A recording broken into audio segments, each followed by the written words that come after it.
अस्सलाम वालेकुम। हमारी बियोलॉजी की क्लास है national science academy second year, chapter number 1 homeostasis, excretion इन वर्टिब्रेट्स। हमारा पिछला टॉपिक एक्सक्रीशन पे था। आज हमने वर्टिब्रेट्स की बात करनी है। जो एंसेस्टर हैं वर्टिब्रेट्स के, जितने भी उनके बुजुर्ग हैं, जो इनवर्टिब्रेट कोडेट है, वो सारे सेगमेंटेड अरेंज है। उनका जो एक्सक्रेटरी सिस्टम है, जहाँ से वो एक्सक्रेट कर रहे हैं, प्रोडक्ट को खारिज कर रहे हैं, वो सारे सेगमेंटेड है, पोर्शंस में डिवाइड हुए हैं। पूरी बॉडी में वो स्ट्रक्चर बना हुआ है जैसे कि अर्थवर्म के बना हुआ था। इस करेक्टर को, ये जो करेक्टर है, ये ज्यादातर रिप्रेजेंट होता है किसमें? वर्टिब्रेट हैगफिश में। ये वाला करेक्टर वर्टिब्रेट हैगफिश में पाया जाता है, जिसमें उसकी जो किडनी है वो सेगमेंटली अरेंज ट्यूब्यूल है। उसकी जो किडनी है वो कैसे है? ट्यूब है उसमें और सेगमेंट्स में अरेंज हुई हुई है।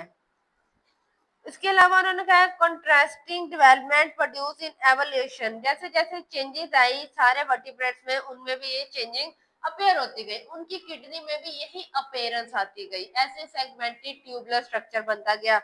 किडनी के अंदर बहुत सारी ट्यूब्यूल्स होती हैं, लेकिन वो सेगमेंटली अरेंज नहीं होती। वो कनेक्ट होती हैं। एक बहुत ही बड़ा गुच्छा होता है, नेटवर्क होता है कैपिलरीज का, बहुत डेंस। उसके साथ सारी कनेक्ट हुई होती है। इस स्ट्रक्चर को, ये जो किडनी का ये जो बेसिक स्ट्रक्चर है, इसको हम नेफ्रॉन कह देते हैं। ठीक है।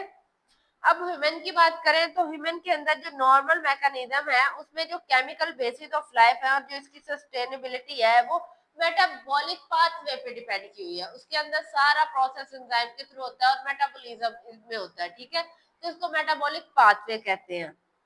ये जो वेस्ट बनता है मेटाबॉलिक लेवल पे, इस सबको हम क्या कहते हैं? मेटाबॉलिक वेस्ट कह देते हैं। इसमें क्या क्या वेस्ट आएगा? यूरिया आ जाएगा, जो प्रोड्यूस हो रहा है कहाँ से? Metabolism of amino acid. Amino acid के जब रिएक्शन होंगे, प्रोटीन बनेगा, तो उसमें जो वेस्ट निकलेगा वो यूरिया कहलाएगा। कैराटिन जो है ये मसल के कैराटाइन से निकलता है। इसी तरह यूरिक एसिड जो है ये न्यूक्लिक एसिड से निकलता है। बिलीरुबिन जो है ये हेमोग्लोबिन से निकलता है। जैसे ही हेमोग्लोबिन ब्रेक डाउन होता है, हेमोग्लोबिन क्या है? वो वाला ब्लड जिसमें ऑक्सीजन पाया जाता है, तो उसकी ब्रेक डाउन होती है, तो उसमें से ये उसका ये एंड प्रोडक्ट है। और उसके अलावा कुछ हार्मोन्स भी हमें मेटाबॉलिज्म के थ्रू मिल जाते हैं। मेटाबॉलिक वेस्ट की बात करें तो ये एक ऐसा टॉक्सिन है, एक जो हमारी बॉडी में प्रोड्यूस होता है, इंजेस्ट इनटू बॉडी, जो इसे बॉडी जो है अपने अंदर कैसे लेके जाती है? पेस्टिसाइड की फॉर्म में। कोई पेस्टिसाइड आपकी बॉडी में चली गई है, कोई ड्रग चली गई है, फूड एडेटिव्स चली गई है। ठीक है। ऐसी फूड जो आपके लिए हार्मफुल है, वो सारी अगर आपकी बॉडी में चली गई है तो सारे टॉक्सिन प्रोड्यूस कर देंगे। ये जो वेस्ट है, इसका बॉडी में होना क्या कहता है? आपके लिए बहुत बड़ा खतरा है। इसको हम एलिमिनेटेड कर देते हैं या एलिमिनेट कर देते हैं, निकाल देते हैं अपनी बॉडी से। कैसे? एक्सक्रीटरी सिस्टम के थ्रू।